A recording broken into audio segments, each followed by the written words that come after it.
Hello, everyone. My name is Mehmet Ozdes, and what I'm going to talk about is my experience collection of remote sensing data at Kafue National Park, which is in 2015. I'm currently a visiting scholar from Turkey here at YGISC at University of Wyoming. So let me outline what I'm going to talk about today, so it won't be a surprise for you. So first of all, I'm going to introduce myself and what I do, and then I'll talk about land change science, which is my area of expertise, and then I'm going to talk about land change science and remote sensing in savanna ecosystems in particularly in Southern Africa, Kafue National Park in Zambia, actually. So, and then I will talk about data utilization and research focus and data collection. And mainly I will focus on field work and data collection during the field work challenges and experience that I had during the data collection. I did my undergrad in geography in Istanbul University in Turkey, and then master's. I had an opportunity to do my master's degrees at Georgia Institute of Technology in Earth and Atmospheric Sciences, and then I did my PhD in geography again in University of Florida. And basically, what I do is I call land change science, which involves remote sensing, climate change, vegetation change, protected areas, land use and land cover change detection, land suitability. Recently, I have been involved in agricultural productivity, as well as the effect of climate change on sea level rises as well. I use variety of softwares, including ArcGIS, QGIS, and I use some coding on R languages, Google Earth Engine API, and also I use some geospatial data analysis tools such as Terrasat and Imagine as well. So let me talk about land change science a little bit, and then we'll move forward. So as we all know that human population has been increasing rapidly in the last couple of centuries, especially after the industrial revolution. So land has been changing from its natural state because of this increased human population, and as a result, human consumption needs as well. So key question regarding the conflict of human environmental system, Turner and colleagues ask one of the fundamental questions, which is, do land use activities degrade the global environment in ways that ultimately harm ecosystem services, human well-being, and long-term sustainability of both? As an integrated human environment system, land change science has emerged as a dynamic of land use and land cover changes to understand the fundamental theories, problems, methodologies, and model applications. So how does land change occur? From is natural ecosystem. So at the first stage is all natural ecosystem, and which is coincides with the pre-settlements. And then in the second stage, frontier clearance began. And then third stage, there is subsistence agriculture and small-scale farms. And fourth stage, these substances intensifies. And at the final stage, the most of the land is intensive agricultural areas and urban areas, and also a small portion of the land remains as protected or recreational areas, and there's almost no natural ecosystem as the pre-settlement era. So land change science plays a crucial role in providing insight into how human activity affect the Earth's surface and ecosystems. So land change scientists help inform decision makers and policymakers about productive land use, planning, and sustainable natural resource management. There are four fundamental components of land change science, which the first would be physical and the environmental drivers. That includes also global climate change. The second component is advancement in information technology. In this case, would be GIS and remote sensing technology. The third stage is human aspect, which is social and economical factors. And the final stage is management part, which is addressing vulnerability, resilience, sustainability of the ecosystem. So how do we apply this land change science on savanna ecosystem? So savanna ecosystem is actually consists of different ecosystem types in different parts of the world. So there are temperate grassland, savanna, and shrubs, tropical areas, and flooded or grassland savannas that have in different part of the world. But most of the savanna biomes that I'm going to focus is actually which is in tropical and subtropical grassland, savannas, and shrublands. Land change science in African savanna ecosystem has many different aspects. So first of all, what is savanna ecosystem? It's defined by the sparse trees over tall grass and shrubs, which is a kind of complex food web. It is it's not only important for wildlife or natural ecosystem. It is actually also important in terms of human aspect as well. In terms of resilience, the savanna ecosystem is actually resilient, but it's susceptible to changes due to its layered vegetation complex that I have been talking about, and also recent century, I would say, the danger of global climate change. And there are also environmental factors that affecting the savanna, which would be mainly precipitation that influence tree grass proportion. But research found that over 750 millimeter per year, precipitation does not affect savanna tree grass proportion much. And also, as we said, there is global warming, which is making environmental factors more important in this case.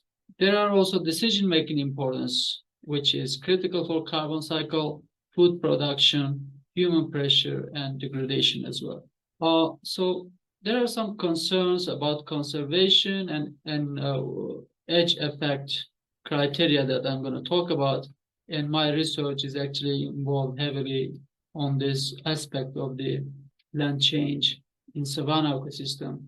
So the main focus would be like human activities around protected areas of the ecosystem, but there are also many challenges involved land change and conservation efforts. So the conflict and result of previous studies and the need for more accurate assessments is needed in this particular region of the world. The impact of human encroachment on both land cover and wildlife is substantial in these areas. So there are some challenges involved. The land change science in savanna ecosystem would be mostly, as I said, human-induced land changes, which involve forest decline, management aspect, data quality, and also, as I mentioned earlier, layered vegetation, which are causing some challenges. So human influence in the savanna ecosystem are mostly about activities such as overgrazing, agriculture, logging, etc. And protection challenges, especially involved in protected areas like national parks, national forests in this area are facing issues of tree loss due to not only humans but also elephants. They are pretty good um, taking down the trees. Actually, they are um, more effective than we generally think about them. But there is also shrub encroachment, and as I mentioned earlier, human encroachment, such as poaching and wildfires, etc.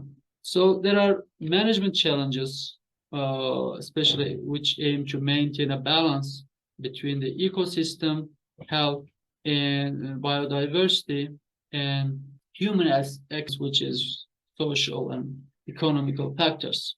And here we have the research challenges, which is accurately measuring the human impact on savanna is really difficult, but it has been improving, especially in the last 2 decades. Advancement of remote sensing and especially AI, artificial intelligence, and machine learning involvements. So the research objective including developing an accurate mapping methodology and evaluating the edge effect that I talked about previously. And also we highlight the importance of the study for conservation and sustainable management. So we designed this research based on two hypotheses. Hypothesis one is which claims a significant decrease in woodland cover around the area that the study area, which is Kafue National Park, which is actually largest national park. I'm going to talk about it in a bit. And the method would be conducting a spatio-temporal land cover change analysis using random forest classification, which is also I'm going to talk about in a bit. And also analysis part, which is creating a land cover map from Landsat imagery from 1987 to 2000, applying the land change modeler in Terset environment. So the expectation would be anticipating a notable alteration in land cover with decrease in woodland around especially outside of the park. The hypothesis two is it claims that intensive agricultural activities such as logging, deforestation. The hypothesis two claims the intensive agricultural activities, logging, deforestation have reduced woodland cover in game management areas, which is actually outside of the national park, surrounding the national park. The method would be to evaluate a 3-decade land cover change and comparison between the park boundary inside the park versus its buffer area, which would be game management areas. So the outcome of this hypothesis would be the expectation is an increase in agricultural land cover and decrease in woodland cover especially in game management areas, while park woodland will remain stable or improved. So our study area is Kafue National Park, as you can see in Zambia. It's pretty large area already, the park itself, but we also cover a large portion of outside in order to assess the edge effects for the park. So Zambia is a beautiful country. So most of you probably know about Victoria Falls, which is actually in the border between Zambia and Zimbabwe. So this is me here at the Victoria Falls, and it's a spiritual place for the local people. Back in the days, they used to offer gems to the fall in order to calm the evil spirits. It's kind of a belief for the local people. So the Victoria Falls names is Mosi Otunya in local language, which means the smoke that thunders. So it's when you see the lower pictures, actually you can see like it looks like a smoke from a distance. it's one of the largest fall in the world, I guess. We actually covered a large portion of the surrounding land in order to study the edge effect between the park itself and the surrounding areas.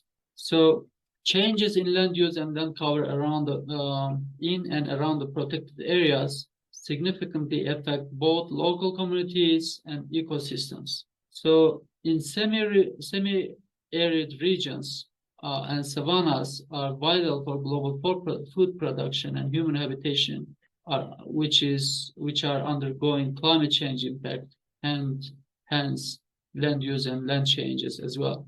So the main idea of edge effect is to assess the land comprehensively, favoring a large international protected areas instead of a small national park or national forest.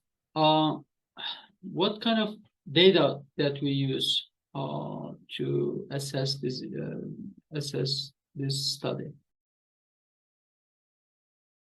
The remote sensing data that we use is mostly comes from Landsat data in this case, but mainly it's Landsat data.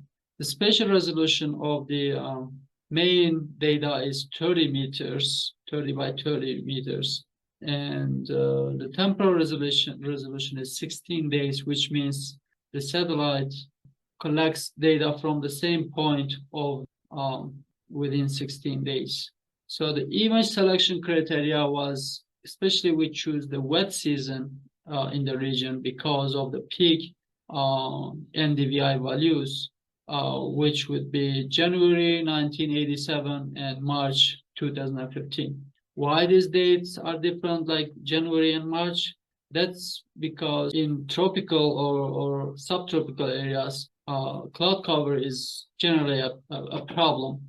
So you either remove the clouds, the cloudy areas, and mark as no data, or you have to replace the cloudy area with different with data from a different date. So first of all, you have to radiometrically and atmospherically correct the image. It's called a pre-process, and then raster stacking and mosaicing process applies, and then clipping image to the park boundaries that that I showed you before, and then which includes a 50-kilometer buffer zone, and additional data or derivation of variables created, and then geocorrection based on the field and GPS data that collected during the field work applied.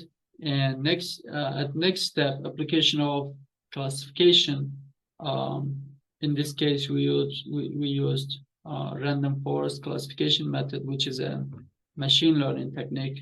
And then at the final stage, we used detecting change trajectory and land cover transitions using classified maps. So what kind of tools that we use, software and tools that we use? We used ArcGIS tools and Erdas Imagine tools, MV tools, several different tools actually, and also to create 15 different environmental and topographic variables, and then we applied random forest algorithm in order to classify the land cover for both 2015 and 1987. So which variable did we include? We include NDVI, PCA, Tessel cap, TCA, Tessel cap analysis, and also original Landsat bands or layers. So NDVI is normalized difference vegetation index for greenness. PCA, which is a principal component analysis for data variance interpretation. TCA, Tessel cap analysis, is a form of PCA analysis, weighted sum of the channel readings. And creation of composite variables, also brightness, greenness, and wetness. and inclusion of these all variables in random forest model for further analysis was the next step. So what kind of limitations that we generally come across with while doing this process? So as I mentioned earlier, cloud cover is one of the most persistent limitation in remote sensing applications. There are also seasonal variability that you have to consider while collecting the data and getting data for remote sensing. Distinct wet and dry seasons require accounting for changes in remote sensing data, and vegetation structure, especially in this area. As I mentioned, there are 3 different vegetation layers that affect the interpretation of the data. Topography can be a problem, but it wasn't much problem for our study area. Ground truth data, that's one of the most important parts, of course, of the remote sensing applications. And it's one of the hardest and also most expensive part of the collection, data collection. And also high resolution data may be really costly, which we didn't use actually high resolution data in this area. We didn't need it because the study area is pretty big. So high resolution data wouldn't work in this case. We used 30-meter resolution, which is considered mid resolution, and it was because it was best fit for our area of study. So the resolution of data depends on the study area and study the different study types as well. Data processing can be a limitation. It was a limitation for us, especially if you are using a regular laptop or a PC for analysis. It could be challenging, especially for using on large study areas like the area that we did. So our study area is total about the total study area was about 65,000 square kilometers, which is pretty big if you think about it. It's more than West Virginia total land area, so it's pretty large. Also, there are some ethical and political factors that could involve in research and could be problem. Collecting data points, which is the main focus of this lecture. Before collection of the data, we created about 3,000 random points with a minimum distance, linear distance of 500 meters using ArcGIS. We also selected the roads within 2-kilometer buffer zones of the road network in this area, and also geographic coordinates were added to the attributed table. Where you have to use a software to collect the data on the ground. So software, open source software is generally preferred because it's for obvious reasons. It's free and it's generally effective to use. And a software with quick learning curve, a low barrier to data entry, and without the need for highly sophisticated developers needed. And the device that you can use for the data collection in remote sensing is actually just you can use your cell phone or a larger tablet, that can be used. And these are generally the data that can be used easily. So we chose Open Data Kit which is a remote sensing data collection kit that you can use on environmental data that includes environmental factors such as canopy cover, ground level cover, thickness, openness of the forests, data collection via remote sensing would be preferred in this case, and comprehensive analysis of environmental parameters. And also, after collection of the data, it utilizes satellite and aerial imagery as well. So what is ODK? ODK is an open source mobile data collection tool, which is developed and primarily maintained by the graduate students at the University of Washington. It has actively been used by academia, several international research projects, as well as students, and initially funded by Google Research Award, but currently it has very active user communities. There are also paid versions especially for the institutions, and there is also this free version that anyone can utilize. So additional supports are available from former founder and graduate students as well. It's Java-based. All source code is available for review and modification. So it's open source. Data collection client application runs on Android mobile devices. Unfortunately, as far as I know, it doesn't work on iPhone or Apple products. So the basic functions of ODK, instrument and form ordering, it's used in field data collection, transmission of data, transmission of collected data, centralized storage and management of the data. So basically what you do with the ODK, you build your own form and then you collect the data with using your form, and then aggregate data or server using the Google ODK server. So when collecting the remote sensing data, it's important to have questionnaire that captures all the detailed information of environmental features. What type of environmental features that you need to include in your survey depends on the area that you are going to collect data, and your research questions and your research methodology as well.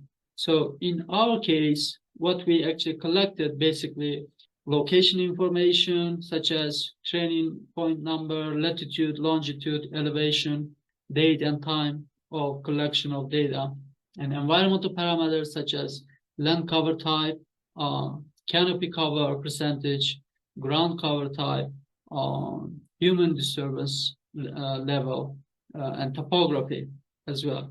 So vegetation information also collected, such as dominant vegetation species, average canopy height, height of emerging trees, number of trees in the area, average diameter at breast height of the tree of canopy, and average of emerging trees, number of emerging trees around. So there are also disturbance information types such as like logging, fire, agriculture as well, level of agricultural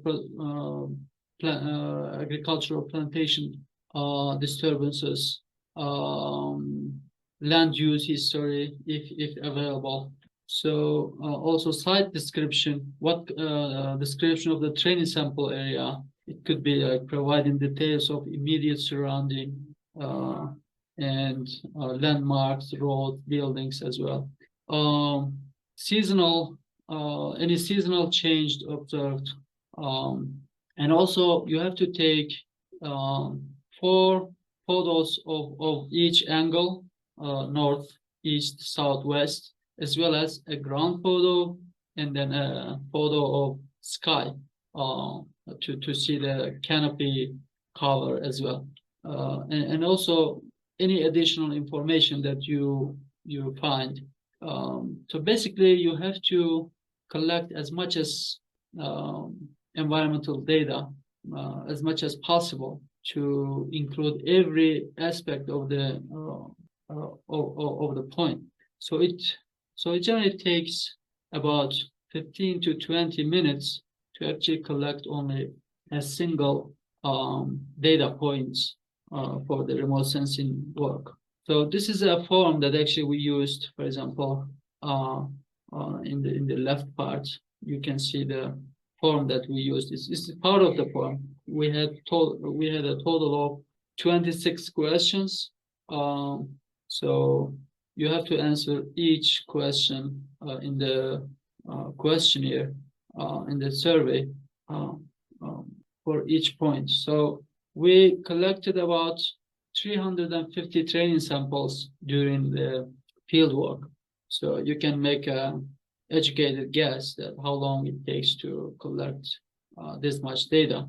And this was not the all data that we used in the research. We also collected data from Google Earth high resolution imagery as well to ensure the high quality of data and accuracy of the data. So we integrated the data using training points, which is uploaded to Google Earth by using a fusion table feature. And the data that we collected from Google is generally high resolution imagery collected by comes from QuickBird, early bird, worldview, or spot imagery, high resolution imagery. The total of training points were 618 for 2015 land cover classification. And also we collected data from this high resolution imagery for 1987 image based on the previous imagery of Google. The total training points were collected for 1987 were 590 training points. So let's talk a little bit more about fieldwork, the challenges and the advantages, fun parts as well. So there are many challenges that involve in the fieldwork. For example, limited infrastructure in the area, energy availability of energy, power, gasoline in this case. I sometimes had to, for example, wait days to get gasoline. I mean, it's not like you go to a gas station and get the gas. It was like that for most part, but in some cases, there was a shortage of gasoline that you have to wait maybe a few hours if you are lucky, but if you are not, it could be a few days. So there are travel difficulties. I'm going to talk about a little bit. Transportation conditions, for example, in this area, it was really challenging. Unpaved road were most of the roads around the park were unpaved and dusty, so it was kind of a rough environment. And there are also seasonal conditions. In my case, I didn't came across a lot of problems, but in one particular area, I couldn't pass the road because it was flooded. So there are problems like that.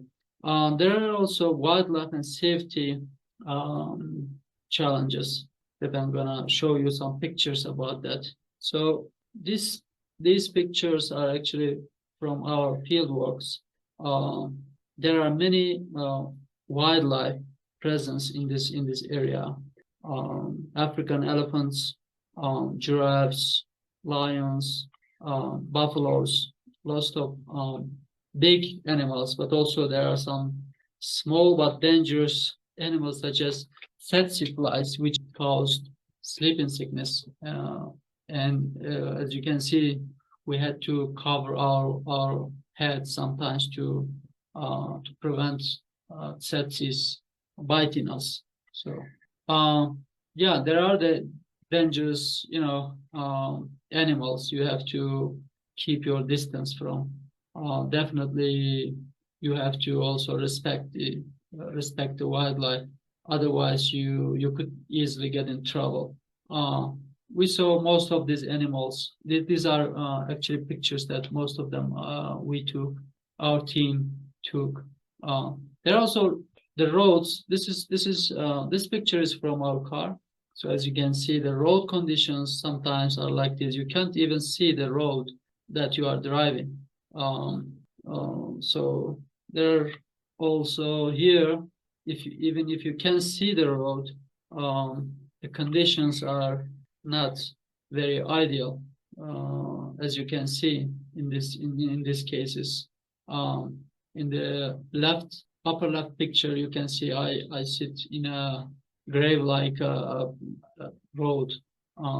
So in this particular area, we had to turn back because we couldn't pass this road with our 4x4 Land Cruiser. So yeah, there are several different dangers. So this is an accident than I had, for example. A real bad accident happened for the car. Thankfully, I was okay, but the car was totaled, and it could happen. And it actually happened in a remote part of the park, and I was alone, and it was a terrible situation. But I was fortunate that somebody showed up. I had to call my team from a stranger's phone to get help. So it was about an hour and a half from our research camp. Savannah is a spectacular scenery, breathtaking scenery, including picturesque sunsets. I really enjoyed strong bond with the environment during my fieldwork. And also it has adventures, remote areas. Especially this area of the world is less traveled and kind of uncharted, although there are some human presence, but it's pretty pristine. And also cultural immersion, learning about local traditions, interaction with the local communities, and data collection part, which is a satisfaction of contributing to the scientific knowledge, and teamwork. We built a team in that particular area and for this research with Copperbelt University, France, and colleagues. We are still connecting. So and also here, really exotic places that we stayed. This was one of the areas that we actually stayed several days, and it has a spectacular view of the Zambezi River. The picture on the left corner is a wooden pontoon that we use to cross Tesi River. And the lower right part of the screen, you can see my team from graduate students from Copperbelt University. And these are the meetings with local communities and data collection at the same time. This is a village near the park. This is a picture from our research camp and research team. There are some more pictures of the area. I also had the privilege to see the rhinos for the first time in my life in that area. And also the baobab trees are spectacular. There are so many baobab trees, and they are incredible. So, okay, these were the data collection parts. Okay, I'm not going to talk a lot about the result of our research, but here are the few highlights that I would like to talk about. It's significant woodland cover declined at the southeast, and some of the west part of the park. You can see on the image, especially at the southeast part of the park, where the agricultural land is intensified. It appears that biodiversity is well protected inside the park compared to surrounding game management areas. Lack of governance and control over the game management areas resulted loss of the natural habitat. And so the conclusion of our research indicate that protected areas cannot be isolated from the surrounding landscape, which we refer to the edge effect. So as you can see, the woodland has increased during this period, and the shrubland has decreased, and grassland as well. But you can see the in the GMA areas, which is surrounding landscape, the woodland has decreased and shrubland has increased. In this area, we see an opposite direction of the land change trajectory. So land change trajectory, we see that utilizes land change modeler in the dataset for the post-classification analysis. And we analyzed the 28 years of land cover change. It produced a change trajectory map showing the transition between 8 land cover classes that I'm going to show you in the next slide. And it simplified transition categories for better visual interpretation. It conducted separate analysis for Kafue National Park and the buffer area. And also it allows a comparison of land cover changes within the protected areas versus it is surrounding game management areas. So here you can see a change trajectory of land cover classes in the study area, which is, you know, in the park itself and the 50-kilometer buffer zone. The white color is indicated there's either no change or no data, which would be cloud cover that we removed actually from the land. In the rest of the colors, you see that woodlands, shrubland, grasslands change trajectory. So this shows the changes in the study area. And this maps shows gain, loss, and persistence for each land cover classes from 1987 to 2015 of the study area.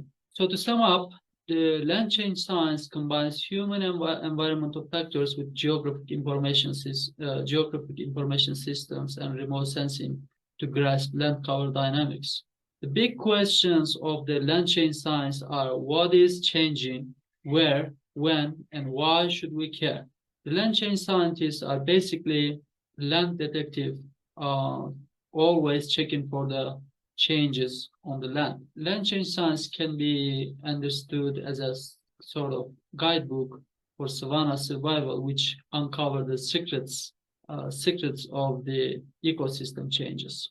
Land change science is not just about counting trees and shrubs. It's about understanding the complex web of drivers behind land use and land cover change, from wildlife management policies to social and economical drivers of and even the decisions for the local communities.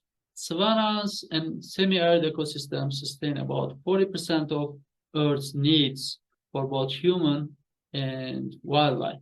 Agricultural production, fire, tree cutting, logging, and grazing, such as human activities, alter this ecosystem, and as a result, negatively affecting both natural ecosystems and themselves. The use of satellite data for detecting land use and land cover changes may sound a cool idea, but it comes with its own set of challenges and limitations, like dealing with cloudy days and data challenges and layered vegetation cover, which can be called cloudy with a chance of remote sensing, in a sense. So thanks to recent developed satellite instruments and some AI, you can call it magic, remote sensing is almost as easy as pie. Thank you very much for listening. And please, should you have any questions or comments pertaining to the subject matter, please feel free to email me at any time of your convenience. Thank you very much for attending.